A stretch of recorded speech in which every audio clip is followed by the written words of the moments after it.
Romanos 12:3 nos diz assim: porque pela graça que me foi dada, digo a cada um dentre vós, que não tenha de si mesmo mais autoconceito do que convém, mas que pense de si sobriamente, conforme a medida da fé que Deus repartiu a cada um. Então esta palavra nos diz que Deus, Ele repartiu fé em nós, para nós. Então isso me diz o quê? Que nós não temos fé.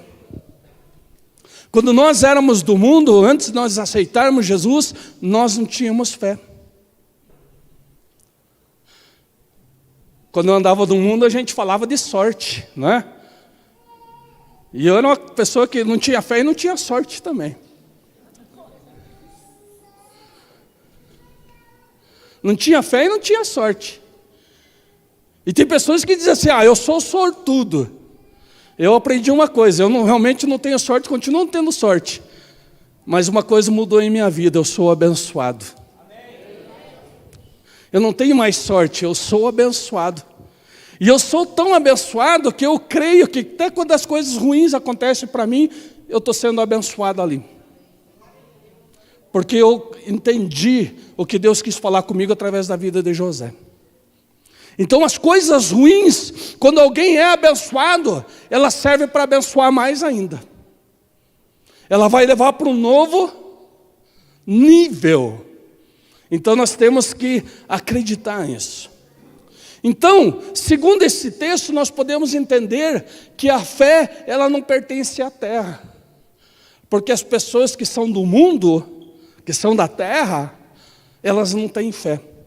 Então você pode me perguntar assim: mas como é que eu me converti então se eu não tinha fé?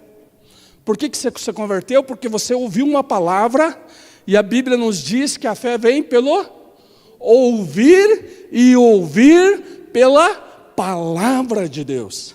Então, por que nós nos convertemos? Porque nós ouvimos uma palavra, e esta palavra produziu fé em nós, e pela fé que esta palavra produziu em nós, nós pudemos crer em Jesus Cristo e na obra salvadora que Ele fez nas nossas vidas. Então, o que quer dizer isso? Que a fé não pertence a este mundo, mas a fé é originária dos céus. E ali o texto que eu li em Romanos diz que Deus repartiu a medida da fé para cada um de nós. Isso também quer me dizer uma coisa: que uns têm um tamanho de fé, outros têm um tamanho maior ainda. Mas também me diz uma coisa: que se eu não tenho fé suficiente para crer em algo, eu buscando na palavra de Deus, esta fé vai ser acrescentada em minha vida. E eu vou conquistar aquilo que eu estou buscando. Nós temos que ter fé para isso. E a fé, ela é tão tremenda que ela age em momentos que nós nem pensamos, momentos que nós estamos desesperados. Eu lembro o dia que eu estava com uma pedra, eu já tinha estourado uma pedra no meu rim, e depois apareceu 2 pedras. E eu estava com uma dor. O dia que eu fui no hospital para fazer o primeiro exame, que a enfermeira não queria me pôr para dentro, porque eu estava morrendo de dor, porque eu estava quase subindo nas paredes. Eu tive que me segurar para não pular na enfermeira. Eu digo: eu vou preso aqui. E quando me consultaram, o médico me deu um remédio, fez o exame, né, fez a ecografia. Ele e o outro médico que iam me fazer a cirurgia logo umas 4 horas, 5 horas depois, fizeram esse exame, essa ecografia. Os 2 localizaram as pedras, os 2 localizaram, viram onde estava, como estava, viram que não tinha como eu fazer ainda explodir as pedras, porque ia fazer um exame, uma cirurgia explodindo as pedras, não ia ser corte, né? E eles não tinham como chegar nessa pedra, não iam conseguir ter uma visão exata dela. Me mandaram para casa para fazer um preparo, né, para poder voltar para o hospital e poder fazer a devida cirurgia. Quando eu cheguei em casa, estava um pastor em casa. Eu nem estava em casa, eu estava na casa da minha irmã, que eu trabalhava lá em Santa, e a pastora, e nós morávamos aqui no Pinheirinho, então eu estava na casa da minha irmã, porque eu fui trabalhar, eu levantei com dor, e mesmo assim eu fui trabalhar, e não aguentei, tive que ir para o médico. E quando eu cheguei na casa da minha irmã para esperar o horário para voltar para o hospital, a minha esposa tinha chegado lá com outro pastor. E eles vieram orar por mim. E eu acreditei naquela oração. Mas eu fui prudente, né? Como aqui diz aqui, ó, que nós temos que pensar de nós sobriamente. Então eu prudentemente fui para o hospital para fazer a devida cirurgia. E me prepararam tudo e colocaram na maca, me levaram para o centro cirúrgico. E daí lá eu comecei a rir sozinho, porque de repente os dois médicos, um de um lado, outro do outro lado meu, começaram a brigar os dois. E um olhava para o outro e dizia assim, mas você não viu? O outro dizia, eu vi, mas você não viu também? Eu vi, mas você viu? Eu vi. Você não viu? Eu vi. E começou, né? Aí eu já entendi. Naquele momento eu entendi. Não tinha mais cirurgia, porque eu já tinha sido abençoado por Deus, né? Deus já tinha sumido com a pedra, já tinha acabado e não precisou fazer cirurgia. E daí os médicos olharam para mim e disseram assim, nós não estamos entendendo o que aconteceu. Eu disse, não se preocupe, doutor, eu entendo o que aconteceu. E já fui levantando ali, sem eles falarem nada, vesti minha roupa, só perguntei para eles, precisa assinar alguma coisa? Não, eu digo, então estou indo embora. E fui para casa, e uma coisa interessante, de lá para cá, nunca mais eu tive pedra no rim. Porque quando Deus faz, Deus faz. Alguém acreditou? Quando Deus faz, Deus faz. Então, a Bíblia nos diz em João 3,6, que quem é nascido da carne, é carne. E o que é nascido do Espírito é Espírito. Então, quando nós somos carne, esta fé, ou melhor dizendo, nós não temos fé nenhuma, nós não podemos conseguir nada, nós somos movidos pelas circunstâncias. Então, é o momento, e infelizmente, para a grande maioria nossa, nós vivemos tanto tempo nesse período, que nós nos acostumamos com as coisas. E é isso que aconteceu domingo, aquelas pessoas que ficaram no banco e não levantaram no primeiro apelo, porque estavam acostumadas com a doença. Elas já se acostumaram com a dor, então elas não foram para frente. Por quê? No primeiro apelo, porque elas não se ligaram nisso. No segundo apelo, o pastor trabalhou de uma forma diferente, e foi específico, e disse qual era a dor. Ou seja, ele lembrou as pessoas que elas tinham aquela enfermidade, e daí elas levantaram e foram para frente. Então, o grande problema nosso é que nós nos acostumamos com as circunstâncias. Nós nos acostumamos a sermos prejudicados pelo inimigo. E Paulo nos diz uma coisa interessante numa de suas epístolas. Ele diz assim, não deixe que o diabo se aproveite de vocês. E infelizmente, muitas vezes nós estamos permitindo que o diabo se aproveite de nós. Porque nós não temos tomado posse pela fé daquilo que Deus já fez por nós. Porque eu não sei na tua Bíblia, mas a minha Bíblia diz que na cruz do Calvário, Jesus já levou todo tipo de enfermidade. Então eu não tenho que ficar esperando, né, como o pastor pregou sobre o leproso lá, que ficou aguardando alguém abençoá-lo. Eu não tenho que ficar esperando alguém vir me abençoar. Eu não tenho que esperar alguém me chamar e dizer, você tem tal enfermidade, vem aqui que eu vou orar por você. E o pastor falou uma coisa interessante, que essa igreja é uma igreja apostólica.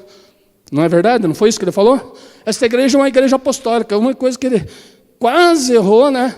Foi que ele falou assim, mas crê no dom de profecia, no dom profético. Se é uma igreja apostólica, ela tem a profecia inserida nela e ela se move na profecia. E nós somos uma igreja que nos movemos no profético. Somos ou não somos? Somos ou não somos? Mas eu quero voltar à igreja apostólica. O que é uma igreja apostólica? A igreja apostólica é diferente da igreja pastoral. A igreja pastoral é onde o pastor, ele cuida das ovelhas, ele ora pelas ovelhas, ele ministra as ovelhas. Mas na igreja apostólica, Deus derrama o manto que está sobre o dirigente, sobre o presidente, sobre aqueles que estão liderando a igreja, sobre o povo. O manto que está sobre mim e minha esposa está sobre vocês. Então, a autoridade que nós temos para lidar com o diabo, para orar pela enfermidade, para expulsar, para quebrar, para desfazer, para destruir as obras das trevas, está sobre você também. Então o que falta? Falta você acreditar que o poder sobrenatural está nesse lugar, que aqui existe um manto apostólico, e este manto está sobre a tua vida.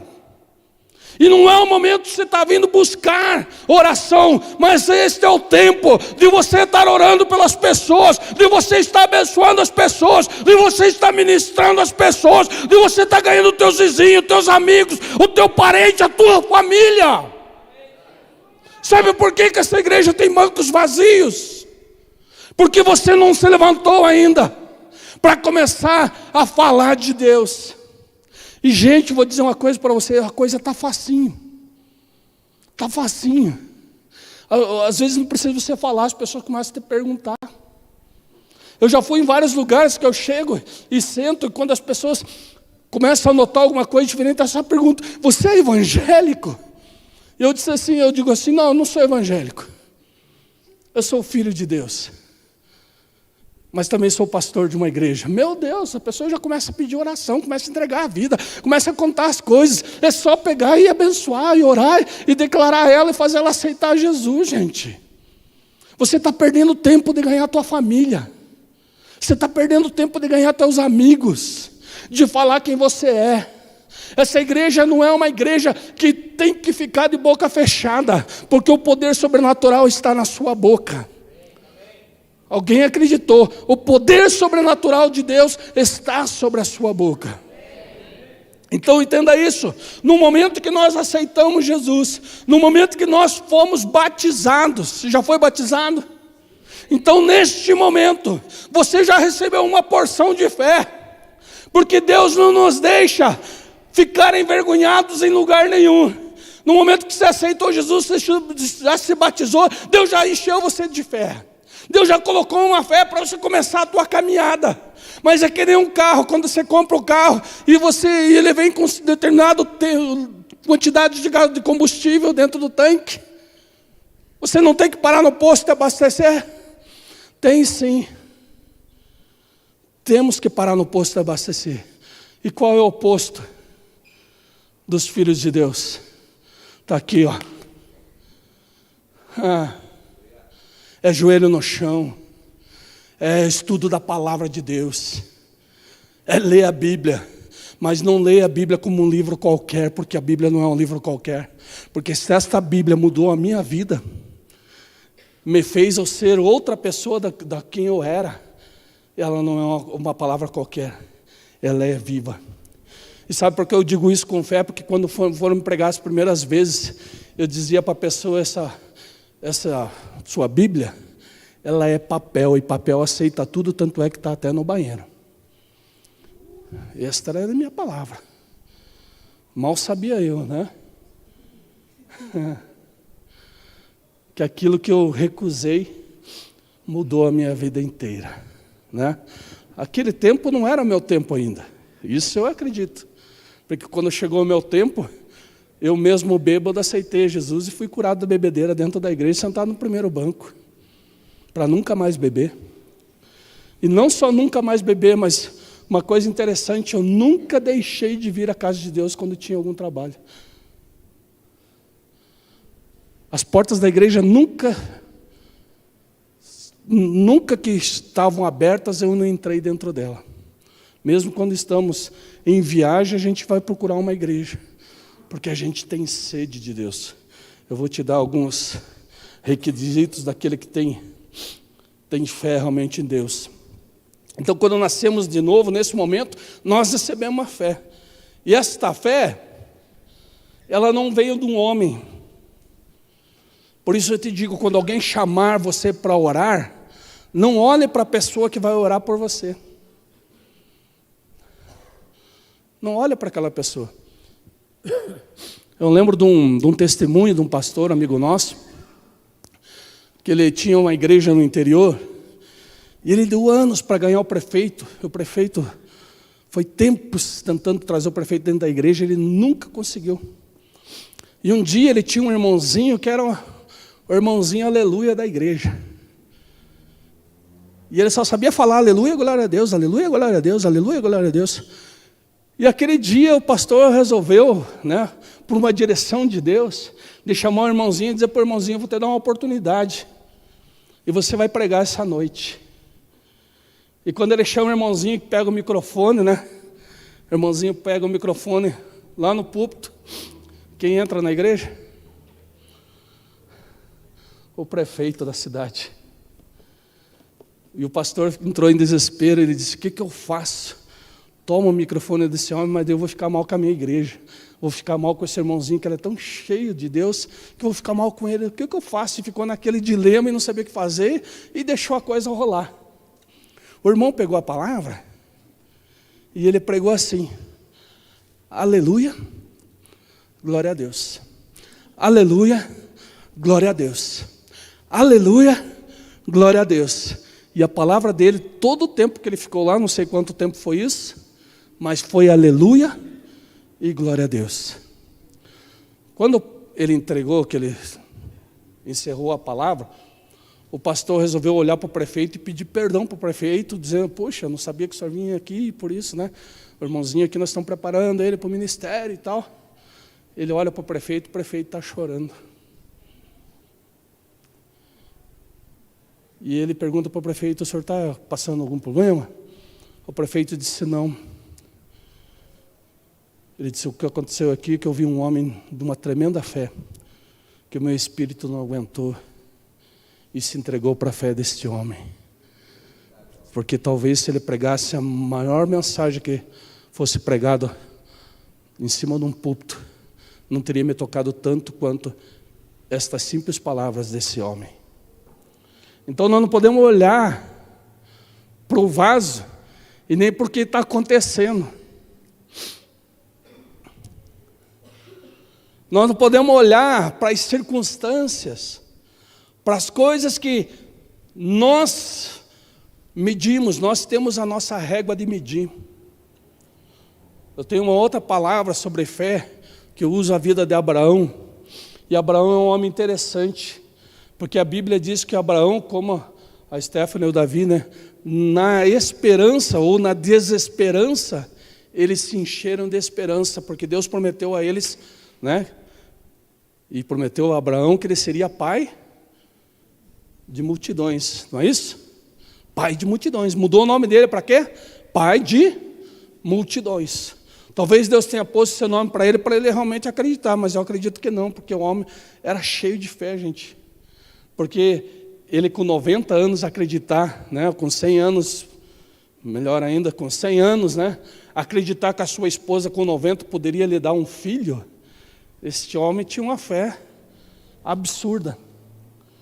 Então ele, na desesperança, ele acreditou na esperança, tanto que ele está relacionado lá no livro de Hebreus, né, com os heróis da fé, porque realmente ele foi um herói da fé, foi um homem tremendamente cheio de fé. Então a fé ela não veio de um homem, mas a fé também não veio de uma organização. Não é a organização Tempo de Milagres que vai acrescentar fé na tua vida. Não é o pastor Gilberto, o pastor Aingler, ou qualquer pastor desta casa que vai acrescentar fé na sua vida. Porque a fé, ela vem dos céus, né? E Marcos diz, no Marcos 11, 22, a Bíblia diz: Jesus respondeu a eles: tenha fé em Deus.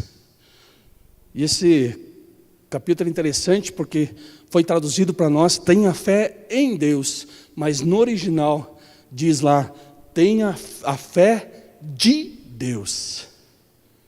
Porque a fé, ela é de Deus, como diz Romanos. Deus deu uma medida de fé para cada um de nós. Por que Ele pôde dar uma medida de fé para cada um de nós? Porque Ele tem fé. A fé, a origem da fé é em Deus. A origem da fé é em Jesus Cristo. E nós temos que ter a fé de Jesus Cristo. E Jesus diz assim na sua palavra, né, que aquele que tem fé do tamanho de um grão de mostarda. Pode dizer ao monte, saia deste lugar e se lance ao mar. E isto vai acontecer. E nós, de repente, podemos lembrar de trocentas coisas aqui, onde alguém agiu com fé e fez coisas que aos olhos humanos seria impossível. Não é verdade? Nós temos testemunhos aqui na igreja de coisas impossíveis. A Cauane, né, sofreu uma queimadura do que sofreu, e não ficar com nenhuma marca no corpo, só, né, uma marquinha lá, só para lembrar que aconteceu, né? Isso aqui é só para vocês lembrar que aconteceu. De nada, uma marquinha de nada. Porque ela se queimou verdadeiramente, né? Esses dias eu queimei minhas mãos no fogão lá de casa. Eu não aguentava de dor, gente. Naquela hora eu comecei a lembrar da Cauane. Eu digo, meu Deus do céu, eu queimei 3 dedinhos aqui, não estava me aguentando de dor. Eu fiquei imaginando essa menina, a dor que ela sentiu, né? Porque ela estava indo chorando para o banheiro. Mas também pude medir o tamanho do milagre que Jesus fez na vida dessa criança, né? Porque esta igreja tem ensinado desde as crianças a terem fé, e nós precisamos ter fé, e ter a fé de Deus sobre as nossas vidas.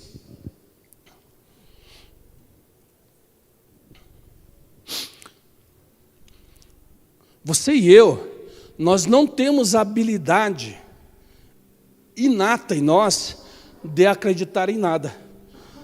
Ou seja, quando nós nascemos, este fato, a fé, ela não foi acrescentada nas nossas vidas.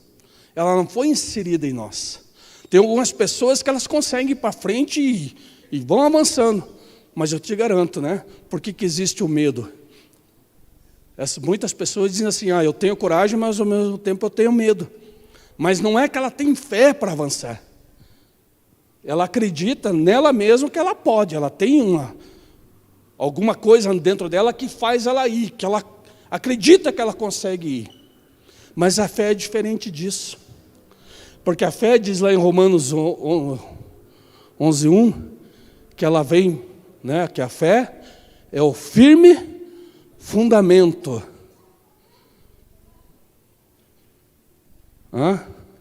do quê? De que as coisas que nós ainda não vimos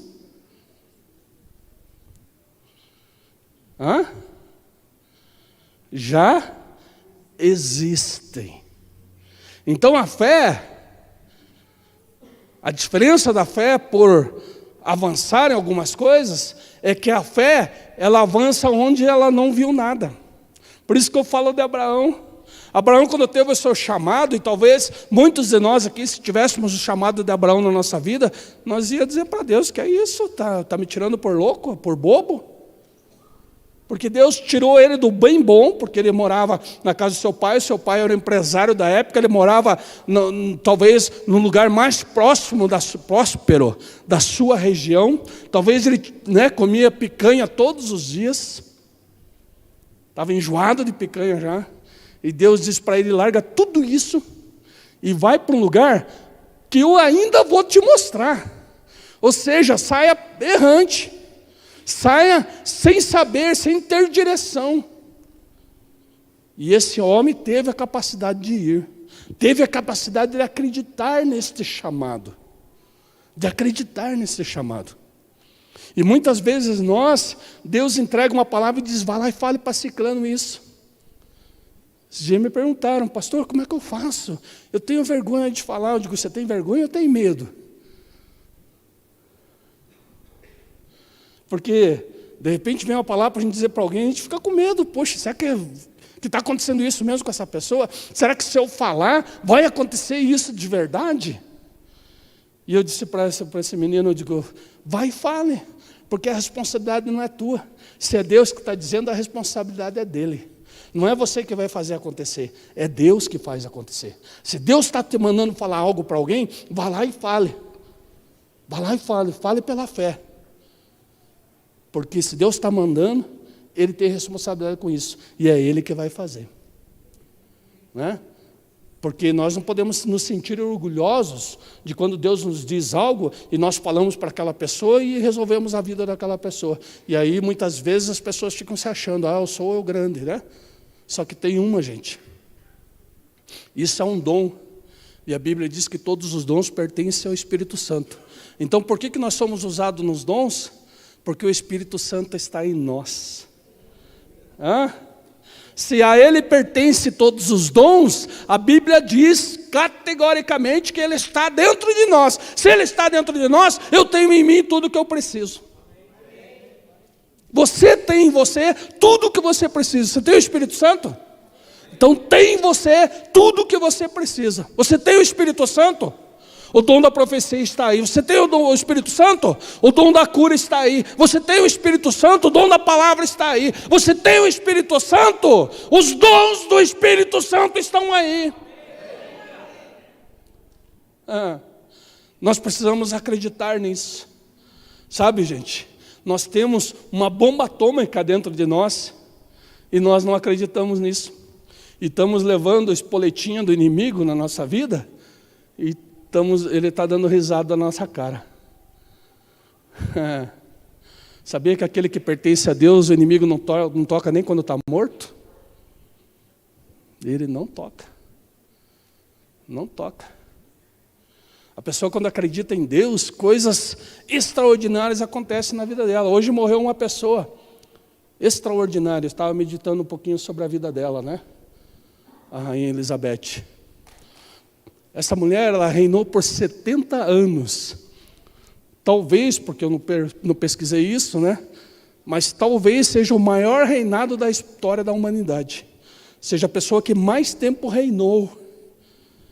E eu fiquei pensando, por que ela foi escolhida para isso? Aí eu me lembrei de muitas coisas que eu soube a respeito dela. Que ela era uma mulher de fé. Uma mulher que acreditava em Jesus Cristo. Uma mulher abençoada por Deus e que se deixava ser usada por Ele. E por isso Deus a usou com tanta sabedoria para reinar tanto tempo como ela reinou. Né? Não sei se o próximo vai reinar desse jeito. Nem tem condição, né? Já está com 73 anos. O possível rei, né? Que vai assumir. Então não tem condição dele reinar mais 70, né? Já seria algo mais do que sobrenatural. Então essa mulher é uma mulher de fé e por isso ela pôde reinar tanto tempo, né? Eu estava calculando, ela reinou pelo menos 11 anos a mais do que eu tenho de idade. 11 anos a mais. Outra coisa, né? Nós não damos valor aos jovens, aos adolescentes. Ela começou a reinar aos 16 anos de idade. E nós não damos valor, né, às coisas de Deus. Sabia que ela não era para ser rainha? Sabia disso?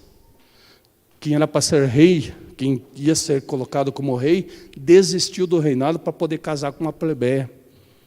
E deixou o lugar vago para ela. Essa era uma mulher abençoada por Deus também. A Lidiane estava falando sobre... A Lidiane não, o Rick, né? Falou sobre isso no culto dos empresários. Que ele acreditou na palavra, né, da pastora que aquilo que pertencia ao ímpio vai vir para a nossa mão. Sabia disso? Alguém sabe disso? Aquilo que pertence ao rico, a riqueza dos ímpios, vai ser transferida. Vai ser transferida, né? E ele pôde comprar os móveis do seu escritório por um preço absurdo, móveis de primeira qualidade. As pessoas que foram desmontar lá para montar no escritório dele, dizem que ficaram admiradas. Mas, puxa, isso aqui é um senhor do móvel, né? Porque ele acreditou numa palavra. Acreditou numa palavra. Então, quando nós temos fé e nós acreditamos naquilo que está acontecendo, vai acontecer.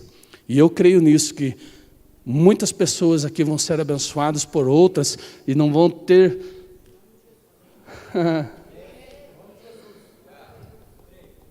Eita, Jesus. Não sei se você está acreditando. Essa habilidade de acreditar não está em nós, mas pela fé nós podemos crer nisso. Podemos crer nisso. E Deus nos garante que vai chegar o tempo que a riqueza dos ímpios vai ser dada para nós, mas vai ser dada com propósito. não é para qualquer coisa, é com propósito.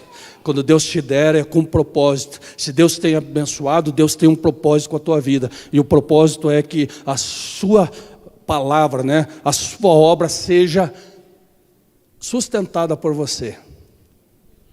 Alguém acreditou? Eu quero que Deus me dê algo tão grande que eu possa sustentar esta casa. Os projetos dessa casa. Eu quero isso. Eu creio para receber. Não sei você. Se você não crê, deixa aí que eu tomo conta.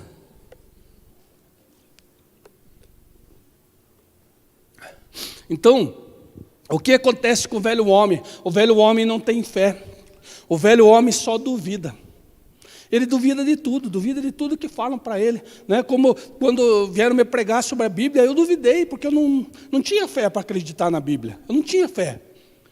Mas o dia que eu estava bêbado, graças a Deus eu não estava surdo, eu estava bêbado, e eu ouvi a palavra de Deus. E nem foi a palavra, eu ouvi um louvor, que eu não sei qual é o louvor até hoje, porque naquele momento eu fui arrebatado daquela igreja, e Deus me levou a todos os lugares que eu frequentava, que eu achava que eu estava, né, muito bem naqueles lugares, e Deus mostrou meu coração triste. E por último, Deus me mostrou eu dentro da igreja com o coração aberto e alegre, que eu sempre falo que esse coração é o coração que eu tenho hoje.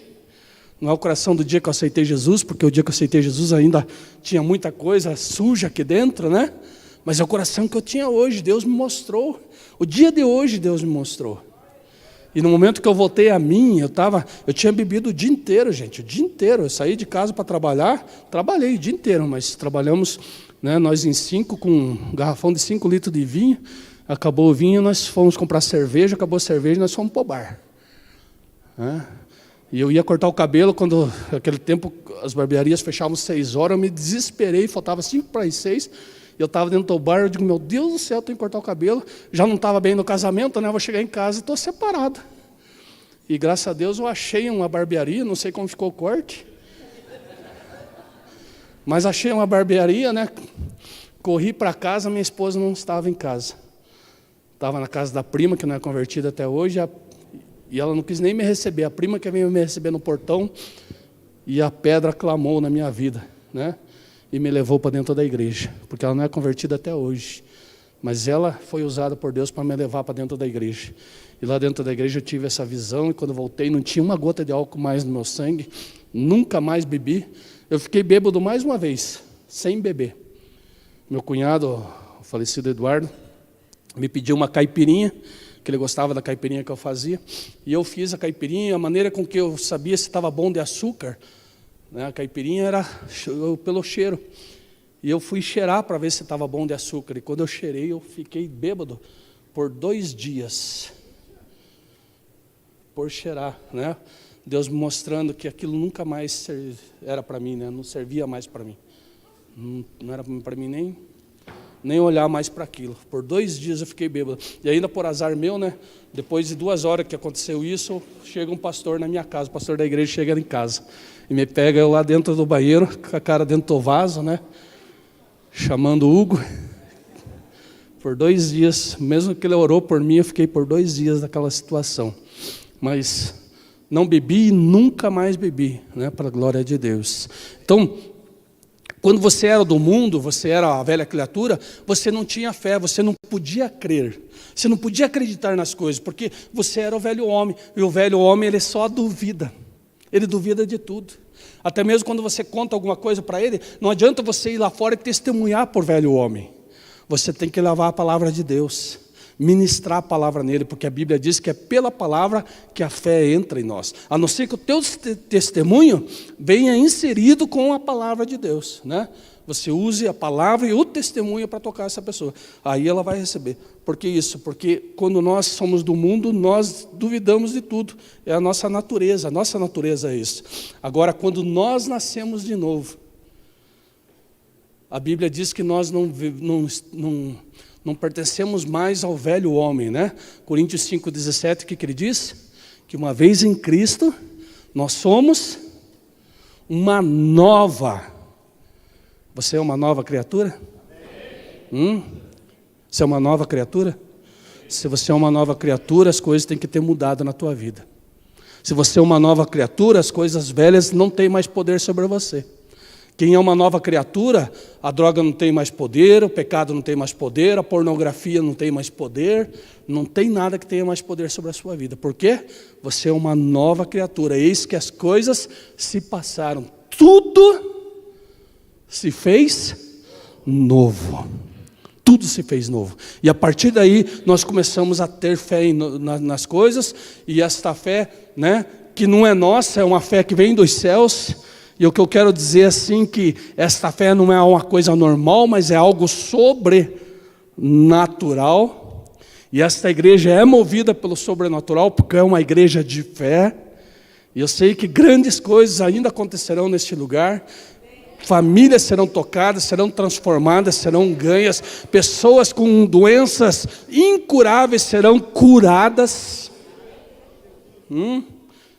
E eu quero te dizer que não vou ser eu que vou orar, não. Alguém creu lá atrás. Não sou eu que vou orar, não. Não precisa que eu ore. Porque o mesmo Deus que está em mim está em você. O mesmo Espírito Santo que está em mim está em você. O mesmo poder que opera em mim, opera em você. Nós temos que ter atitude sobre a fé que Deus tem nos dado. Então a sua fé não se origina no mundo. De acordo com Romanos, é Deus que nos dá a medida da fé a cada um de nós. Então, quais são os sinais de uma pessoa que realmente nasceu de novo?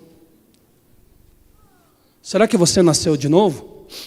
Primeira coisa, uma pessoa que nasceu de novo, o seu arrependimento é genuíno. E eu vou te falar aqui, hein? Arrependimento não é ter dor pelo pecado. Não é sentir tristeza pelo pecado, não. Arrependimento é mudança de mentalidade. É mudança de mentalidade.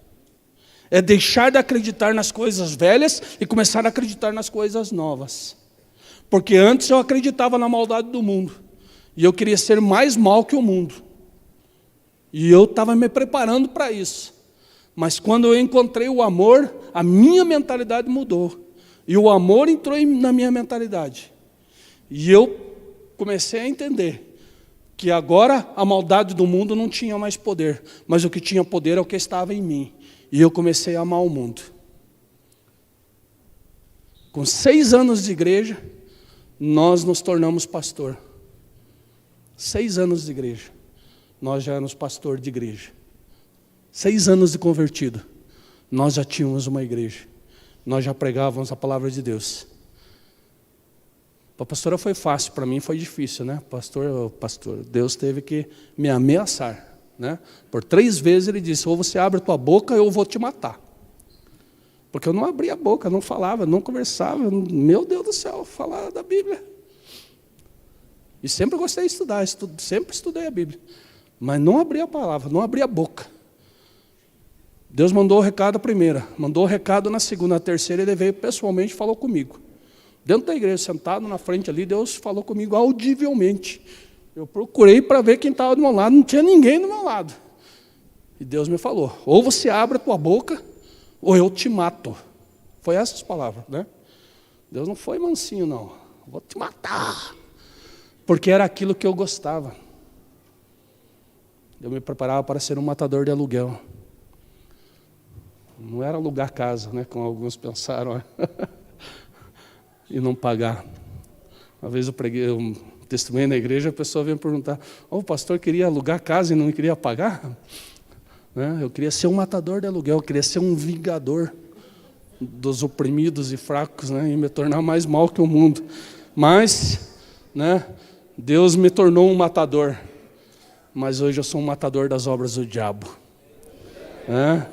Hoje Deus me preparou para derrotar as obras das trevas, o poder do inimigo. Então a primeira coisa é um arrependimento genuíno. A segunda coisa, tem que ter fome por Deus. Eu não consigo entender uma pessoa com o culto aberto e ela querer ficar em casa. Não querer vir para a igreja, querer descanso. É claro que tem o tempo do descanso, é o tempo que, né? Eu estava lembrando esses dias, nós fazíamos 4 anos que nós não tiramos uma férias, dizia assim, hoje nós estamos de férias, nós não vamos nem para a igreja. Impossível, né? Nas férias nós deixamos de ir na igreja, mas nós não tiramos férias, 4 anos. Por quê? Porque nós temos fome de Deus.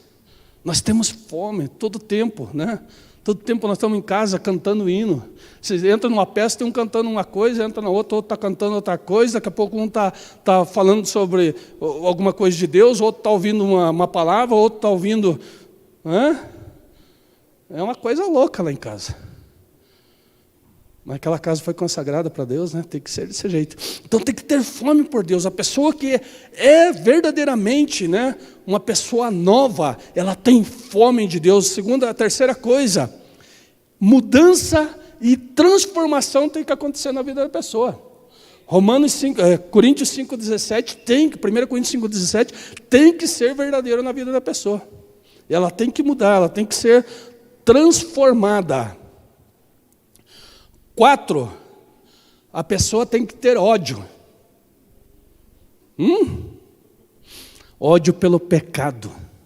Nós temos que ser como Deus, odiar o pecado. Deus odeia o pecado.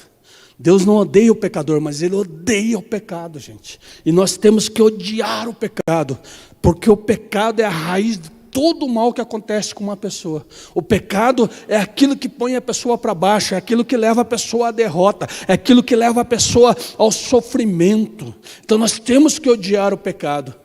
E a 5ª coisa, ter fome de santidade. Ter fome de santidade. Esses dias me perguntaram lá os meninos do sítio, né, começaram a falar como era ser pastor. Mas eu entendi a conversa. Porque eles me perguntaram de uma forma assim que um pastor é alguém que está, né? É sobrenatural, já está lá no céu. O único que está no céu é Jesus, gente. A gente está aqui na terra. Então, o pecado ainda nos ataca, a perturbação, né? O inimigo vem com as suas sujeiras no nosso ouvido, vem à nossa frente, vem falar conosco. E às vezes a gente até está entrando na dele, está, de repente, meu Deus, o que eu estou fazendo? Que é isso? Né? Mas o que nos diferencia das outras coisas? É porque nós temos fome por santidade. Nós começamos a deixar, começamos a abandonar, né? Então, alguém que realmente nasceu de novo, ele não vai cair mais nos mesmos pecados, nas mesmas coisinhas. O inimigo sempre vai estar inventando alguma coisinha para derrubar, mas não vamos cair nas mesmas coisas mais, porque tudo se fez novo. Então, se realmente você nasceu de novo, você tem fome de Deus, você tem que procurar a Deus, você deve estar a todo tempo falando com Deus, dialogando com Deus. Às vezes a pessoa diz assim, mas eu não sei orar. Oração é falar, é conversar com Deus. Você não conversa com o teu amigo, com a tua mãe, com o teu pai, com o teu filho? Não conversa com a tua amiga, né?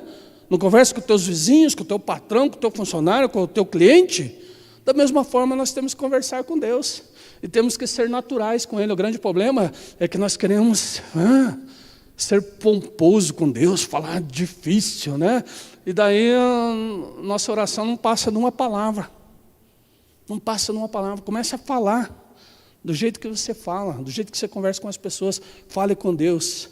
Mas tem uma coisa. Não seja só falante, seja ouvinte também. Escute Deus falar com você, porque Ele fala conosco. Deus fala conosco. Então, se você realmente nasceu, e esse nascimento não é mais o nascimento da terra, mas é o nascimento do céu, você deve odiar o pecado e amar a santidade. Na igreja primitiva, as pessoas realmente eram convertidas, né? A mensagem que se pregava lá, as pessoas verdadeiramente se convertiam. O grande problema hoje entre nós é que existem igrejas que passam, né, o pano quente na vida das pessoas. Tem igreja que não fala em pecado, sabia disso? Tem igreja que, para não perder o irmãozinho, que é o maior dizimista da igreja, alivia na pregação. Tem igrejas que não renovam a palavra, estão pregando sempre a mesma coisa. E ninguém gosta de comer a mesma coisa todo dia, não é verdade? É ou não é? Eu lembro quando eu trabalhava, né, eu conseguia almoçar no mesmo restaurante uma semana, porque todo dia era o mesmo cardápio. né? Era um cardápio diferente, aliás. Mas na próxima semana, voltava lá, segunda-feira, o mesmo cardápio, terça, né? Chegava ao ponto, tinha que mudar de restaurante, não tinha condição, porque não descia mais aquela comida. Não descia mais. Então, o que acontece com as igrejas hoje que pregam a mesma coisa. É a mesmice a todo tempo, sabe por quê? Porque não tem o poder de Deus. Onde tem o poder de Deus tem revelação. E onde tem a revelação é porque o Espírito Santo está presente. E é por isso que nós temos vivido em revelação, né? Então, quando acontece isso, quando as igrejas começam a pregar dessa forma, as pessoas até se arrependem. Elas até choram, mas são lágrimas de crocodilo, né? Somente para o homem ver. É para o homem ver, é para o homem observar, não é para Deus. Sabe por que isso? Porque em muitas igrejas se perdeu o temor a Deus. As pessoas não temem mais a Deus, né? Não temem mais a Deus. Hoje nós estávamos falando com o menino, né? Nós tivemos um problema e ele disse assim, mas essa pessoa vai ter problema, né? Eu fiquei olhando para ele, por quê, né? Nem veio na minha mente isso. Ele disse assim, porque ela mexeu com alguém de Deus. Ela não teve temor. E é verdade, né? As pessoas não têm temor. Elas mexem com as pessoas, não têm temor nenhum. Falam das pessoas, comentam das pessoas, não têm temor nenhum, porque não tem sido mais ensinado isso, a ter temor de Deus. Não é terror, não é ter medo, mas temor.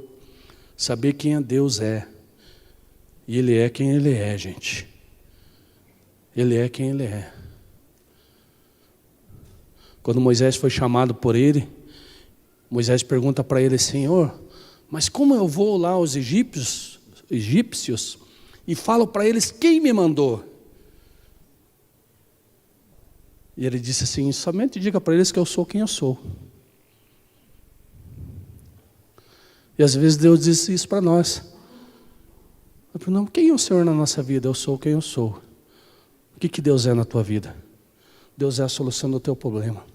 Deus é a solução da tua casa, do teu casamento. Deus é a solução da tua saúde. Deus é aquele que te dá bênçãos, aquele que opera milagres em tua vida. Deus é aquele que dá uma nova esperança. Deus, eu tenho certeza, hoje Deus está dando uma nova esperança para pessoas aqui dentro. Meu Jesus, me ajude. Então, onde está o poder de Deus?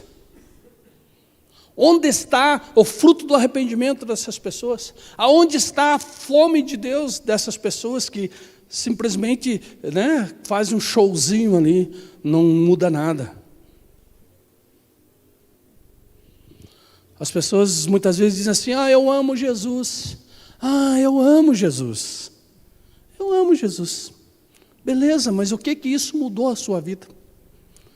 O que isso mudou na sua vida? Qual foi o benefício que trouxe? Porque se nós amamos Jesus, se eu amo Jesus, eu não vou ser mais vencido pelo meu pecado. Se eu amo Jesus, eu não vou ser mais vencido pelo meu velho homem. Porque eu creio que no momento que eu desci as águas do batismo, o meu velho homem ficou lá. E dali se levantou um novo homem em Cristo, né? Com uma vida abundante que Ele me deu. Então, os sinais do novo nascimento são os seguintes: verdadeiro arrependimento, mudança e transformação na vida das pessoas. As pessoas passam a ter ódio pelo pecado e começam a amar a santidade. Se não há mudança em sua vida, então você deve se arrepender novamente. Se quando você aceitou Jesus nada mudou na tua vida, você deve se arrepender novamente. Quando eu falei para nós que nós temos que andar em revelação, por que nós temos que andar em revelação? Porque a revelação ela traz expectativas novas na nossa vida. Quando nós estávamos em 2005, a vida minha e da minha esposa estava um lixo. Nós já éramos pastores de igreja, já estávamos há 17 anos, 16, 17 anos no ministério, já tínhamos uma igreja, já tinha um povo, mas a nossa vida era um lixo, a nossa igreja era um lixo. Nós já fazíamos anos que nós estávamos com o mesmo povo ali, não ganhava ninguém para Jesus. Nada mudava, né? As pessoas vinham para a igreja, se convertiam e diziam para nós: eu vou embora dessa igreja porque não tem Jesus na vida de vocês, porque vocês vivem cheios de problema financeiro. E a pessoa disse assim: eu cheguei aqui faz 1 mês, 2 meses, 3 meses, eu já consegui pagar minha faculdade, comprei um carro zero e vocês, não acontece nada. Mas em 2005, nós começamos a falar com Deus: Senhor, nós não podemos acreditar que é só isso. Nós começamos a dizer para Deus: Deus, nós sabemos que tem algo novo, tem algo maior, tem algo diferente, tem alguma coisa que nós não sabemos. Nós começamos a nos mover nisso, a nos movimentar nisso. E Deus nos deu a revelação, que a cada dia tem sido renovada em nossas vidas, que mudou a nossa história, mudou a nossa vida. Nós mudamos até da igreja, né? E depois Deus mudou novamente e mandou nós sair para o mundo, acreditar, né? Saímos de uma organização que nos dava todo o suporte, que, né, protegia nossas costas, para sair para frente, sem ter ninguém para nos proteger. Mas sabe por que nós fizemos isso? Porque nós sabíamos quem tinha nos mandado. Porque algo novo começou a acontecer, uma revelação nova veio sobre nossas vidas, uma atmosfera dos céus chegou em nós e começou a mudar tudo em nossa volta. E a partir dali, por onde nós passamos, as coisas começaram a acontecer. E aonde nós vamos, as coisas acontecem. Às vezes a gente vai sem perspectiva nenhuma. E quando chegamos lá, nós vemos uns milagres acontecendo. Sabe por quê? Porque não depende mais de nós, depende daquilo que está sobre nós. Sabe o que eu entendo? Que quando eu entro num lugar, não sou eu que entro, é Jesus que entra comigo. E quando eu entro num lugar, aquela atmosfera daquele lugar tem que mudar. Eu sempre entendi isso no meu trabalho, né? O trabalho da prefeitura era peão, né? Então quando chegava nas rodinhas, só tinha coisas sujas, só tinha palavra suja, piada suja de monte, gente. De monte. Mas sabe o que acontecia? Eu chegava num lugar, a atmosfera mudava, e a conversa mudava, e as coisas mudavam. E as pessoas, eu nunca disse no meu trabalho que eu era pastor, nunca falei para ninguém, mas as pessoas sabiam, e quando eu chegava, eles diziam assim: o pastor chegou. Eu não sei se elas estavam exatamente sabendo o que estavam falando, mas elas sabiam, o pastor chegou. Né? E eu fui usado para abençoar muitas pessoas, levar muitas pessoas para Jesus ali, para levar milagres na vida das pessoas. Porque eu sempre entendi isso, quando eu chego num lugar, não sou eu que estou chegando, é Jesus que chega comigo. E a atmosfera daquele lugar tem que mudar, a expectativa daquele lugar tem que mudar, a revelação tem que acontecer, algo novo tem que ser produzido. Porque quando nós verdadeiramente nos convertemos, as coisas não acontecem da nossa cabeça. Porque se fosse para acontecer da minha cabeça, Deus do céu, gente, eu não estava nem aqui. Garanto para você, eu estava lá em casa, sentado na frente da minha televisão. Estava lá. Não estava aqui pregando para você. Mas graças a Deus que não acontece na minha cabeça, né? É revelação de Deus sobre a nossa vida. E isso, né, quando tem revelação, sempre tem uma expectativa. Então, no céu, né, a Bíblia diz que os anjos cantam assim: santo, santo e santo. O que é santo? Isso que nós entendemos, né? Santo é separado. Mas tem uma outra palavrinha para santo. Porque como pode Deus ser separado se Ele é único? Mas existe uma outra palavrinha para santo. Diferente. Mas eles não dizem assim, diferente para Deus, como nós entendemos. Eles não estão falando para Deus. O que eles estão dizendo é que, a todo tempo, Deus está fazendo algo diferente, algo diferente está acontecendo, algo diferente está acontecendo. Sabe o que me diz isso? Que lá no céu há uma expectativa, porque Deus sempre está fazendo algo diferente, e é assim que nós deveríamos andar aqui, porque nós somos filhos desse Deus, nós não somos criaturas que nem os anjos são, eles são criaturas, e eles têm expectativa no Deus ao qual eles conhecem. Nós que somos filhos, a nossa expectativa tem que ser maior, e nós temos que entender que a cada passo que nós damos, Deus faz algo diferente. A cada dia que nós amanhecemos, é algo diferente que vai acontecer, é uma história diferente que vai acontecer. Não importa aquilo que o inimigo está apresentando, porque Deus está preparando algo diferente. Deus está. Nós temos que ter expectativa, igreja. Temos que ter expectativa. Todo o tempo a nossa expectativa tem que estar em Deus. O grande problema é que nós ficamos presos no problema, na dificuldade, na luta, na enfermidade. Mas nós devíamos estar com o nosso pensamento ligado em Deus, acreditando que Ele está fazendo algo diferente, que não importa se tem uma dor no meu corpo, Deus está fazendo algo diferente, e essa dor vai embora, porque Deus está fazendo algo diferente. Não importa a situação que eu estou no meu banco, na minha conta financeira, a situação que está o caixa da minha empresa, porque Deus está fazendo algo diferente. Deus está fazendo algo diferente. Não importa a situação que está meu casamento, não importa a situação que eu me encontro no meu casamento, porque Deus, Ele está fazendo algo diferente. Deus está fazendo. Nós precisamos crer, nós precisamos acreditar. Sabe por quê? Porque a fé, ela é a moeda do céu. A fé é a moeda de troca nos céus. Sabe o que quer dizer isso? Que aquilo que nós não acreditamos, nós não podemos comprar. E é por isso que muitas pessoas estão se acomodando na situação que vivem. Há pessoas se acomodando em pagar aluguel todo mês. Deus está fazendo algo diferente. Deus está fazendo algo diferente. Há pessoas se acostumando a andar com o carro velho, a parar todo momento na oficina. Deus está fazendo algo diferente. Deus está fazendo algo diferente. As pessoas estão se acomodando com a sua vidinha pacata, tranquila. Deus está fazendo algo diferente. Você não pode obter nada se você não tiver fé, porque a fé é a moeda do céu.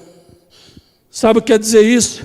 Que aquilo que você não acredita, você não pode comprar. Aquilo que você não acredita, você não pode ter. A situação que você não acredita que Deus possa se mover na tua vida, não vai acontecer se você não acreditar. Agora eu te digo uma coisa, se neste momento não é nem o tempo de você sair daqui, se neste momento você acreditar, já te pertence, porque a Bíblia me diz e afirma que tudo isso Jesus já fez há 2000 anos atrás. Um dia me perguntaram assim, como o senhor pode orar por uma pessoa que está doente e saber e acreditar que ela pode estar curada? Eu disse assim, porque eu não acredito na enfermidade da pessoa, eu acredito naquilo que está escrito na Bíblia. E na minha Bíblia diz que toda enfermidade já foi vencida lá na cruz do Calvário. Não interessa o nome que ela tenha, não interessa a situação que ela se encontra, não interessa se ela está no começo ou no final. Jesus já ganhou essa enfermidade, Jesus já conquistou, Jesus já derrotou essa enfermidade lá. Por isso que quando eu oro por uma pessoa, eu creio que Deus faz uma obra grandiosa na vida daquela pessoa. Eu creio que Deus possa curar. Sabe o grande problema nosso? Que nós estamos tanto tempo na igreja que nós ficamos acomodados. Observa o novo convertido.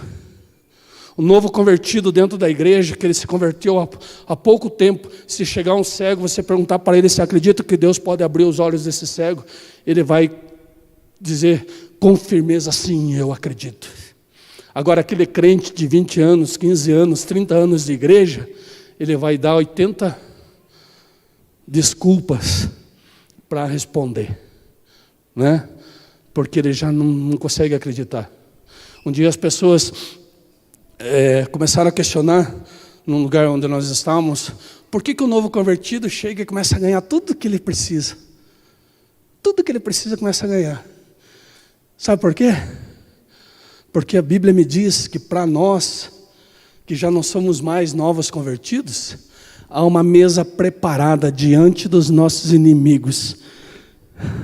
E nós precisamos crer para começar a tocar estas coisas que estão sobre esta mesa. Quando nós começarmos a acreditar que tudo que nós precisamos, Deus já preparou e Ele já serviu numa grande mesa diante do nosso inimigo, porque o inimigo vai ver nós sermos abençoados, o inimigo vai ver a nossa vitória, o inimigo vai ver o nosso casamento sendo transformado, nós sendo curados, a nossa conta bancária sendo alavancada, né? Porque vai começar a ser depositado dinheiro lá que não vai ser você que depositou. E eu creio nessa palavra, gente. Eu creio nessa palavra. Deus lhe deu fé. E sabe, Deus não te dá fé para as coisas naturais. Deus não dá fé para você para as coisas naturais. Por exemplo, né? Você chega lá no teu carro, você abre a porta, põe a chave na ignição e liga, né? E naturalmente você sabe que você pode acreditar ali que ele vai funcionar. Não sei que tem algum defeito, mas... né? Se está tudo bem, tudo certinho com o teu carro, tem combustível, você vai bater a chave e vai ter certeza que aquilo ali vai consumar. Precisa fé para isso? A não ser que seja um carro velho, né? Já andei em carro velho, gente, não estou falando mal, não. Teve um dia que nós estávamos indo para a igreja, estava na metade do caminho, acabou a gasolina. Não tinha dinheiro para comprar gasolina. Não tinha posto perto. O posto mais perto era 5 quilômetros de distância. Até ir voltar, o culto já tinha acabado. Nós estávamos atrasados para ir para a igreja. Era nós que abríamos a igreja, que só nós tínhamos a chave naquela época. Hoje, graças a Deus, né? Já temos uma equipe. Quase eu fui. Já temos uma equipe, né? Mas aquele dia só tinha nós com a chave da igreja e nós sem gasolina. Eu não tive fé. A minha esposa não teve fé. O Júlio tinha uns 4, 5 anos, sei lá, 6 para 7 anos, que a Paulinha tinha acabado de nascer. O Júlio, 6 para 7 anos, ele disse: pai, eu vou orar e quando eu orar o senhor liga a chave.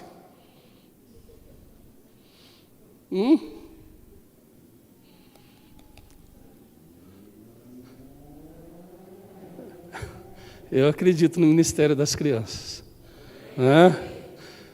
E eu não podia de maneira alguma, por mais que eu não acreditasse, né, matar a fé do meu filho naquele momento. E ele orou: em nome de Jesus, todo defeito da traseira até a frente está consertado. Pai, bata a chave. Eu bati a chave. E o carro funcionou, nós fomos até a igreja e depois do culto a gente foi até o posto para pôr gasolina. E não tinha gasolina. Nós temos que andar desse jeito, andar pela fé, andar pela fé. A fé faz com que você tenha não a perspectiva da terra, né? Não a perspectiva do mundo, não a perspectiva das pessoas. Porque a perspectiva das pessoas é uma. Quando a Ingrid engravidou da Paula, eu quase desci ali dar um chute, mas deixa quieto. Quando a Ingrid engravidou da Paula, nós fomos fazer o primeiro pré-natal e o médico viu uma doença na minha esposa, que ela já tinha perdido 3 filhos e aquela doença matava os fetos. E ela já tinha tido o 3º aborto e ela engravidou novamente.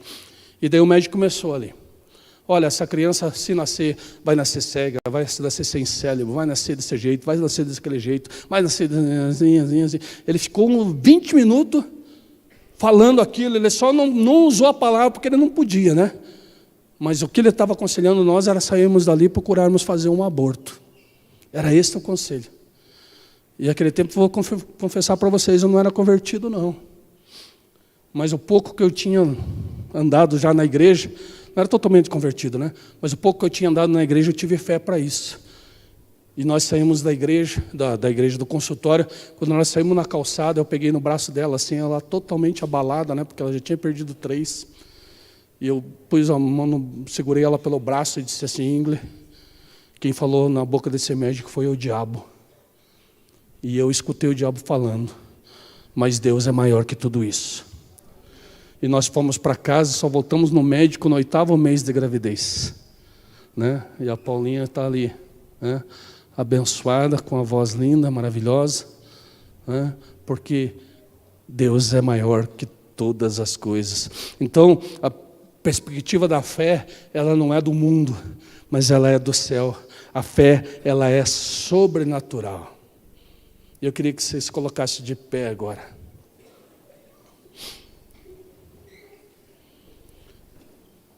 Eu queria que você fechasse os olhos, porque a palavra de Deus nos diz que a fé faz nós termos a perspectiva do céu, a perspectiva do sobrenatural. E eu quero que você tenha essa perspectiva agora. Entenda uma coisa, a fé não é algo normal. Assim como, receba essa profecia na tua vida agora. A fé não é normal. Assim como a partir de hoje vai ser normal você andar no sobrenatural de Deus. Não mais será normal você andar no normal. Vai ser normal você andar no sobrenatural de Deus.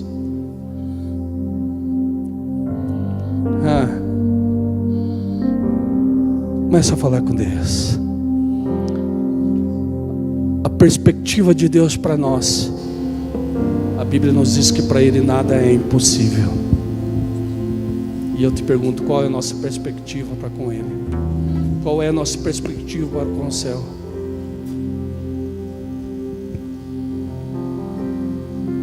Nós temos que ter uma perspectiva em nossas vidas. E eu te pergunto essa noite, onde está a tua fé? Você tem fé? Você tem fé? Eu não vou te chamar aqui para frente, não vou fazer um apelo.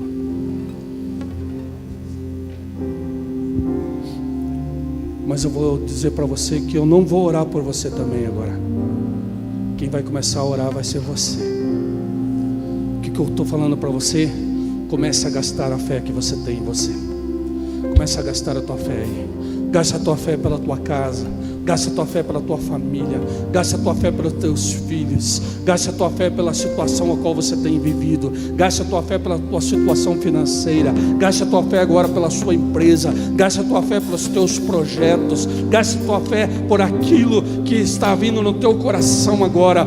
Porque Deus, Ele é sobrenatural. E o sobrenatural de Deus está em nós. Porque a Bíblia diz que o Espírito Santo é mesmo Deus como Deus é. Ele é o mesmo Deus. E esse Deus sobrenatural está dentro de nós. Comece a gastar a tua fé agora. Comece a abrir a tua boca. Abra a tua boca, porque a maneira de nós gastarmos a nossa fé é com as nossas palavras. É com as nossas palavras. Mas agora eu te digo, não converse mais com Deus, porque Deus já ficou todo esse tempo falando com você. Agora é você. Vai falar com o diabo. Vai falar com o diabo. Vai falar com as obras das trevas. Vai falar com a enfermidade. Você agora vai falar com o teu problema. Vai falar com a tua luta. Ei! Comece a gastar a tua fé.